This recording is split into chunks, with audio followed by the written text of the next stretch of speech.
Los grandes progresos que ha realizado la psicología del desarrollo se deben a gran medida a los avances metodológicos de la investigación. La ciencia es un proceso de creación de conocimientos nuevos, por el cual las ideas viejas son sustituidas por nuevas una y otra vez. El proceso de aprender es reinventar lo que otros ya saben. El trabajo científico inicia por la observación. Es mediante a ella que se descubren nuevos hechos. Estos se analizan y se clasifican para dar lugar a las generalizaciones y teorías que posteriormente son comprobados con la práctica. La interpretación de un objeto está estrechamente relacionado a su contexto. En los orígenes de la psicología experimental, el método de investigación fundamental era la introspección. Este consiste en examinar cómo realiza uno mismo las operaciones mentales. A principios de siglo hubo una profunda reacción contra los métodos impuestos y surgieron los psicólogos conductistas, que estudiaban la conducta del individuo y no la conciencia. Sin embargo, en los años 50 los psicólogos se dieron cuenta que se tenía que retomar los aspectos como el pensamiento, imágenes o memoria que se habían dejado de lado. El auge y la caída del conductismo muestran la imposibilidad de construir una ciencia psicológica sin hacer suposiciones teóricas acerca de cómo funciona la mente humana. Naturalmente, los niños no podían estudiarse mediante la introspección y los estudios se basaron fundamentalmente en observaciones. Fue a finales del siglo XVIII cuando por primera vez empezaron a publicar trabajos sobre el desarrollo del niño basado en observaciones e inferencias sobre lo que hacían. La influencia de la teoría de la evolución de las especies formulada por Darwin contribuyó a impulsar los estudios sobre el desarrollo de los niños y del individuo. La mayoría de los trabajos en esos años eran biografías de niños. La observación del individuo solo proporcionaba información limitada.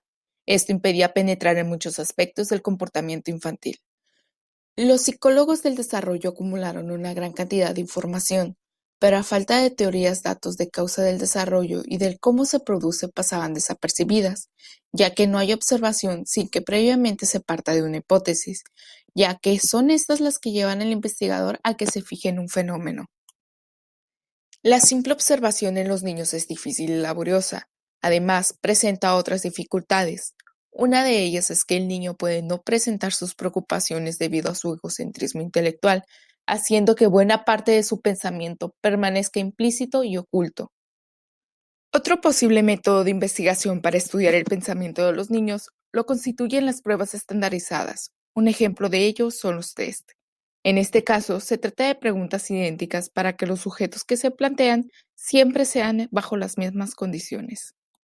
Las respuestas obtenidas del sujeto se categorizarán como verdadera o falsa, correcta o no correcta, y de este modo se situará al sujeto en relación con otros sujetos de su edad como adelantado, retrasado o en nivel normal.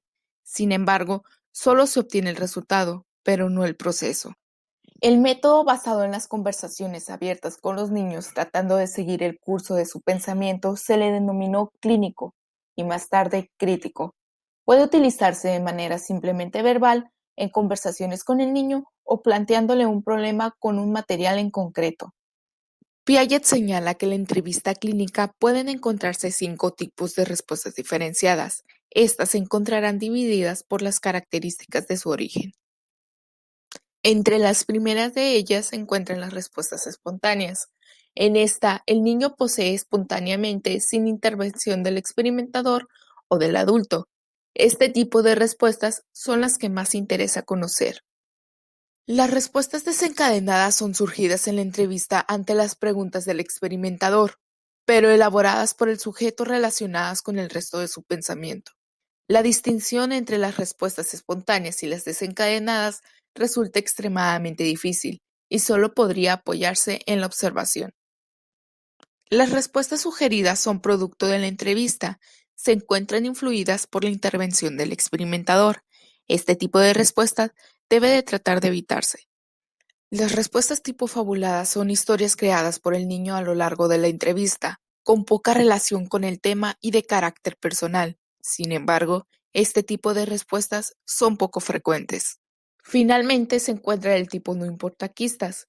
Estas respuestas son las que dice el niño para librarse del experimentador. Este tipo de respuesta es carente de interés.